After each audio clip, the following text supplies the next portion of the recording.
You guys look like you do a lot of traveling. Yeah. Midnight Run.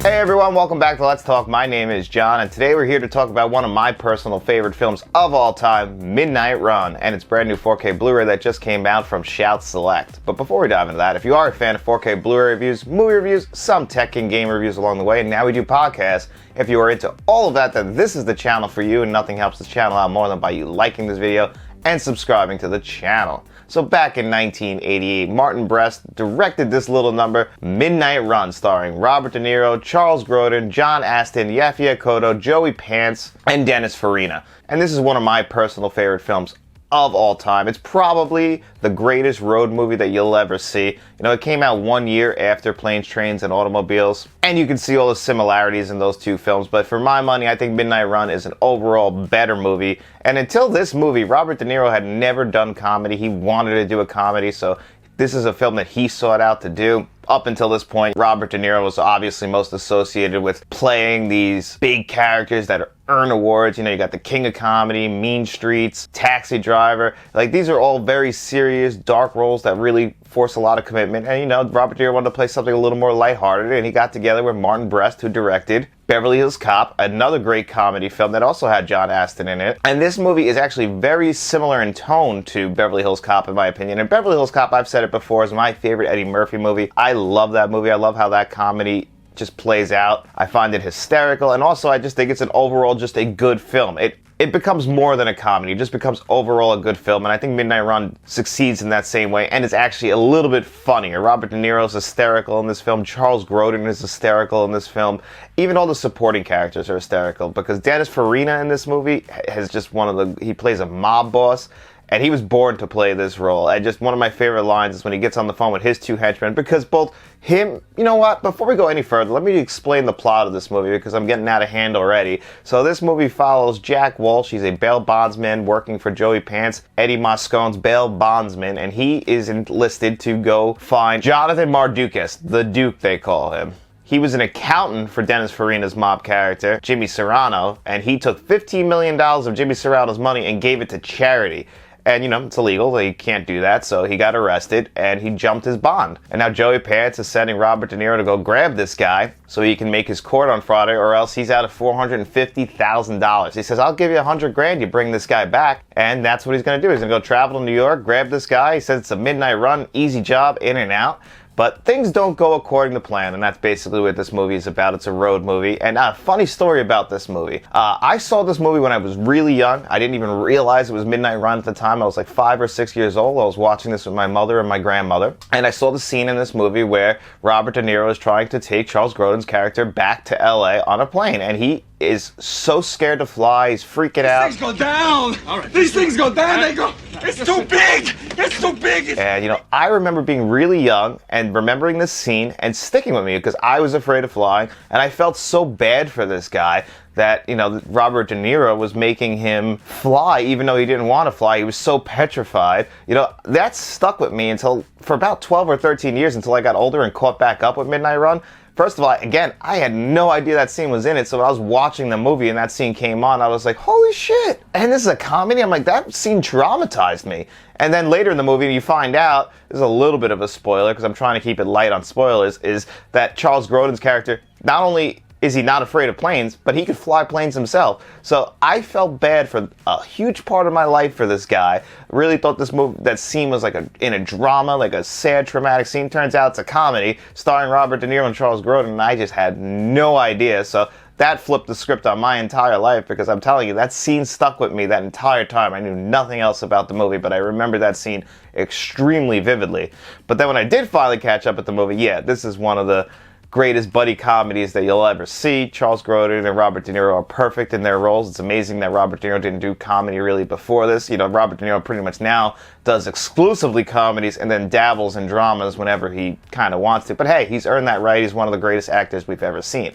Now, the supporting actors in this movie feature Dennis Farina, Yaphet Kotto, who is one of the most underrated actors we ever got in movies like Alien. I know he was in a Bond movie. He was in the final Nightmare on Elm Street movie, Freddy Goes to Hell. He's perfect in that. He was just a great character actor that we didn't appreciate. Joey Pants is another great character actor that we don't show enough love for. I mean, I guess we do now because his role in The Sopranos was so good. Before this, again, another unknown. He's got that ridiculous comb-over in this movie. I don't understand why people commit to that comb-over. You're just drawing more attention to yourself. Just cut it off, but he does it. Even the guy who works under him, who it's basically like his secretary almost, but he's always like, oh, I gotta go out and get some donuts. Like, even that little part is played perfectly. And then actually, it's funny, one thing that I noticed last time is that both Dennis Farina, who is a mob boss, and Yaphet Kotto's character, who works for the FBI as Alonzo Mosley, which is a running gag throughout this movie, which is a great joke in this film. I'm not gonna spoil it if you haven't seen it. But they both have two basically dumb guys working under them. Yaphet Kotto's FBI agent has two dumb FBI agents working under him, and Dennis Farina has two, I guess, dumb mob guys working under him. And it's funny, when Dennis Farina calls them up, he's like, is this moron number one? Put moron number two on the phone. Those two henchmen are both so stupid. There's one scene where they're shadowboxing while they're on the phone with Dennis Farina's character. I mean, this movie is very lighthearted, even though it could be taken very seriously, but the way it's played, the score is perfect. It's shot great, because this does kind of dabble into like the action comedy genre. And I just think it's just phenomenal. I think it's well acted. Everyone does a great job. John Astin, again, I didn't bring him up yet. He is awesome in this movie. It's very different from his role that he plays in Beverly Hills Cop. He's not even a cop anymore. He's a bail bondsman also. But, I mean, he just seems like this regular Joe. I also just love the outfits he's wearing. I wish I could pull that off, the vest and the jeans. I probably could. Maybe one day I'll try that. But anyway, it's just everyone plays their parts perfectly. The tone of this movie, you'll be sitting there with a shit-eating grin on your face the entire time, just in love with the movie. I promise you, if you've never seen this movie, you'll have a great time watching it. It's just so fun. Everyone plays their parts just so well. And that's why I don't want to spoil this for you guys, because I really do want you to see Midnight Run. You know, this is a movie that now is 25 years old. It's crazy because I was watching the interviews on this and just seeing how everybody has aged since then, but this movie still stands the test of time. I can highly recommend it, even if you don't want to grab this new 4K Blu-ray that just came out from Shout Select that we're going to talk about right now. About 6 feet tall? 6'5". Dark brown hair. Light colored.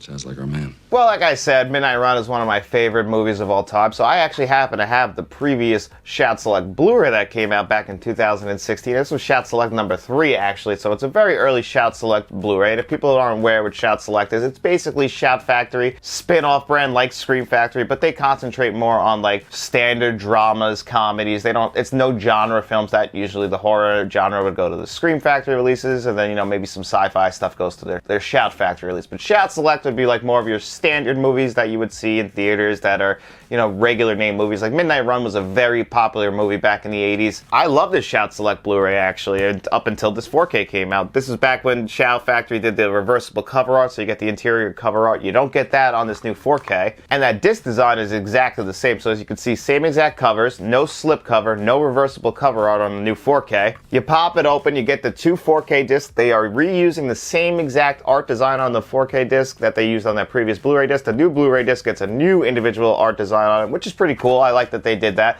And if you're wondering about that pack-in Blu-ray, it's actually not the same exact scan as the Blu-ray that previously came out from Shout Select. That Shout Select Blu-ray that previously came out is a different scan than the pack-in Blu-ray. I assume they would just take that Blu-ray and that would have been the pack-in Blu-ray in here. But it's not. I mean, for the most part it is, but that it's actually a new disc with a new scan on it. They reuse the same menu system for the 4K and the Blu-ray. Then they reuse the same audio tracks, which are both a DTS HD 5.1 and a DTS HD 2.0. You have your choice of it, but that's the same thing that was on the previous Blu-ray. That's the same thing that's on the new 4K, and that's the same thing that's on the new Blu-ray scan that's on here. So you're getting the same audio track. There is nothing new. There are no new extras. The extras are exactly the same from that previous Shout Select release. You don't get anything new. I mean, I do appreciate the extras that are on there. You get some great interviews with Joey Pants, Yaphet Kotto, Charles Grodin, John Astin. Pretty much everybody that was asked to do an interview did it, but Robert De Niro is the only one that stands out as not having an interview. But I get that. It's Robert De Niro. It's probably a little bit harder to get a hold of him. And I enjoy all the interviews. I just would have liked some new extras if they're going to be releasing this. It's been 7 years since your previous release. I would have really appreciated some new extras, maybe a new making of documentary or a look back documentary. I know that since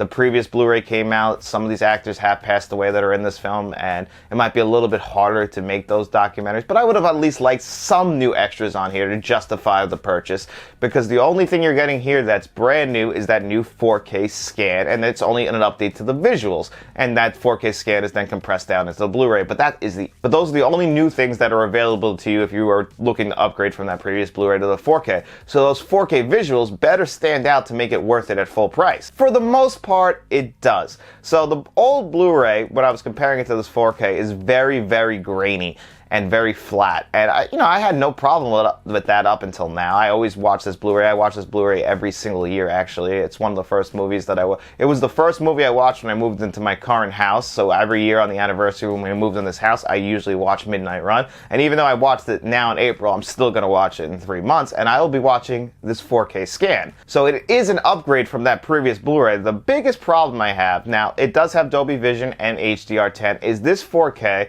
had a real hard time handling the dark scenes. And this movie opens up on a night scene. The interiors are all dark, it's not very well lit, and it becomes very grainy. The blacks have a hard time hitting deep blacks throughout this entire 4K, unless the lighting is well. So the night scenes, any scene, so there's another scene later in the movie where they're on a train. There's a scene earlier in the movie where Robert De Niro's on a plane, and it's like just the one light lighting him, and everything around him just becomes super grainy, and just, it doesn't look good.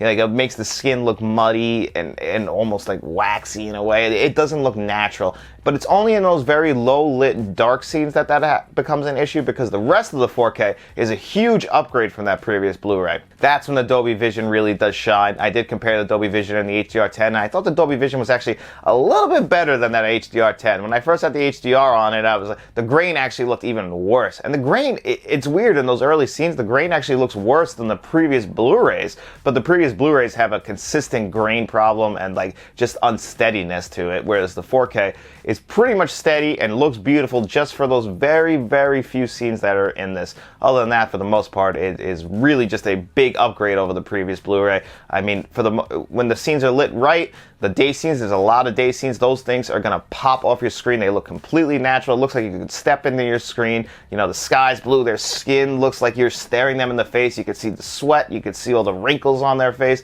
No problem with the resolution. Everything looked real as can be, and just a huge upgrade over the previous Blu-ray. Visually, just the only problem is like some of those scenes do stand out as not being as good as the rest. And that's a minor complaint, because I do still think it's a big jump from that previous Blu-ray to the 4K as far as the visuals go. But having that be the only upgrade are these visuals, it's really going to be hard for me to say that buy this at full price. I would say probably more than likely it's going to come down to how do you feel about Midnight Run. For me, this was 100% a guaranteed day one buy. This is actually something my wife picked up for me. I mean, as an anniversary / birthday gift, because we did get married actually on my birthday. So she grabbed this for me, and I couldn't be happier. I'm so happy that I own it. I would have bought this at full price just because of the film. Even if it was even a slight upgrade, I still probably would have been happy retiring that previous Blu-ray. But it is a big jump from that Blu-ray to the 4K, but the only jump you're going to be getting are the visuals. It's really going to come down to how do you feel about Midnight Run. If you're a huge fan of Midnight Run like I am, I can recommend it at full price.